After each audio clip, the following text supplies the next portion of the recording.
Assalamu alaikum, guys. I hope everybody's fit and well and living their best lives.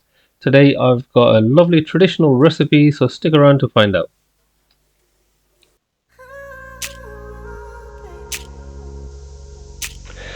So lately I've been completely absent from YouTube, and it's with good reason. I mean, I've mentioned previously that the YouTube grind is tough, and what with 101 other responsibilities, including raising my own kids, a house purchase, trying to be a good husband, committing to my day job and night job, all whilst trying to cram in a few hours sleep each night. I mean, unfortunately, YouTube hasn't been top priority. It also really doesn't help that it doesn't pay. I mean, not me anyway. But never say never. Maybe one day, inshallah. This brings me on to today's recipe. I'm going to attempt to cook up an age-old Indian restaurant favourite, the Rogan Josh, or Gosht, as some call it. Now I'm going to pair it with a slightly unusual choice of protein. So the other day my brother-in-law brought home some venison, which is typically a name given to meat derived from game that bear antlers, I think. So this could either be elk, deer, or antelope, depending on where you are or where you're from. So I was planning on using mutton, to be fair, but I think venison will do just fine and complement the rich flavours of a typical Rogan Josh gravy. So I mentioned a night job earlier, and by that I mean yes, I've been sucked back into the rabbit hole. I did say I'm never going to do it again, but I'm currently helping a friend out at his restaurant, and although I've worked in a great many different Indian restaurants over the years, I think I'm experiencing the epitome of Indian restaurant food for the first time. Yes, I've said it. I mean, his chef, his cooking is second to none, and his style of cooking is pretty unconventional compared to all of the other places I've tried and worked at before. I'll link the restaurant in the box below. So anyway, today's Rogan Josh is going to take cues from his recipe, and hopefully I can do it justice. So what exactly is a Rogan Josh? I suppose that's a question on your mind, isn't it? I know. It's one of those dishes that varies depending on which restaurant you go to, and there's a solid reason why. I mean, even at my own family restaurant, the recipe is completely different to anywhere else I've been to, and that's all apart from one defining characteristic, which is the inclusion of a generous amount of tomatoes. I mean, I remember I worked at a restaurant back in my heyday at college called the Balti Cottage over in Coles Hill near the NEC, if anybody knows where that is. And I distinctly remember that the chef used cherry tomatoes to garnish his. Another place I've worked at serves theirs bright red. They prepare a sauce with, I think, plum tomatoes, and they use sliced red bell peppers. I won't mention the name of that place just in case anybody gets ideas to go and try it. I mean, they are a bit heavy-handed when it comes to the use of red food colouring. And another place I know uses almond powder to thicken the sauce. Now I know it seems confusing, but I think there's a reasonable answer for this, apart from the fact that Bengalis like to add their own twist in so-called Indian restaurants. Makes you wonder really whose recipe is authentic and whose isn't. I mean, that's purely subjective at the end of the day. Regardless of which household you go to, everyone's going to cook slightly different food and they all will call it curry. But from a quick bit of research on the fabled Wikipedia, that is, it tells me that the dish takes its origins from Kashmiri and Punjabi cuisine. So, attributing the name to a recipe that the Mughals brought with them after they invaded Persia and some of the neighbouring regions. Rogan apparently references the red colour, which is achieved using a particular kind of flower root, I think, that grows in the Jammu region of Kashmir.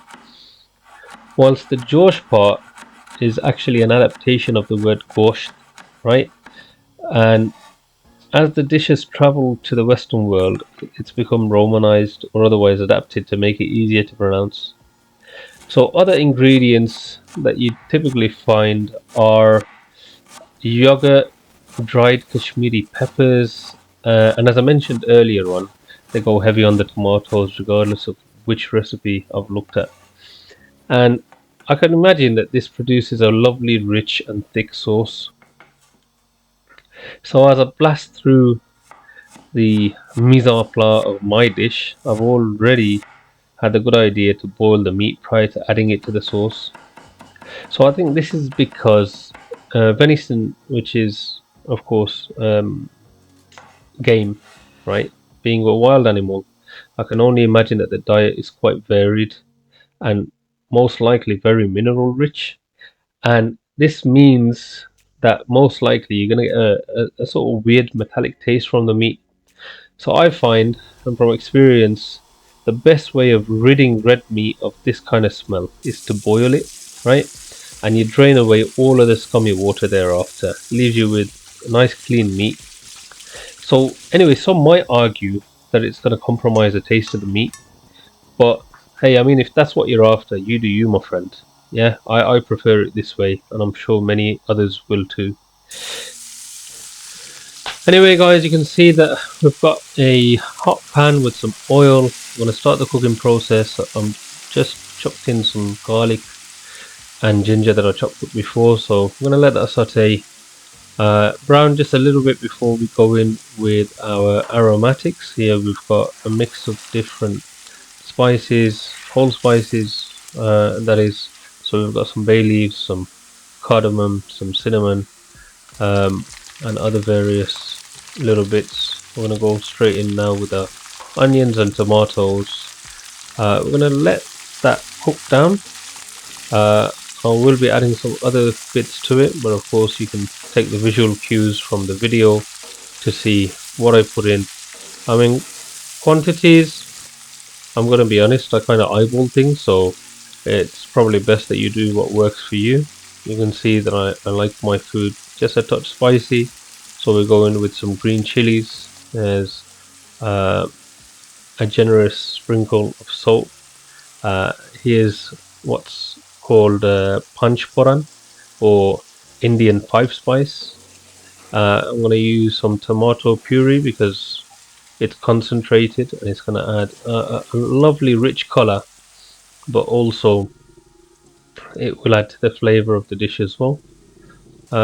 You can see that it's sauteing, slowly reducing. I'm going to pop the meat back in, level it off with some water and yogurt in a little while. And I think because of the nature of the meat and because I've heard that venison can be quite tough, I'm going to let this simmer on low heat for approximately an hour and a half to 2 hours, or however long I can be bothered to wait, in all fairness. And hopefully that's long enough for the meat to soften. Here we've gone in with some yogurt, we've gone in with some water. So I like to fill it with water to the level of the meat, more or less, and I'll leave it, like I say, for about an hour, hour and a half. Come back to it, and then we'll add the remainder of our spices. Basic spices such as coriander, jeera, turmeric, chili, and the sort of pièce de résistance would be the smoked paprika, right? Which is, I think I'm putting this in lieu of Kashmiri peppers, and I've been told that it works well.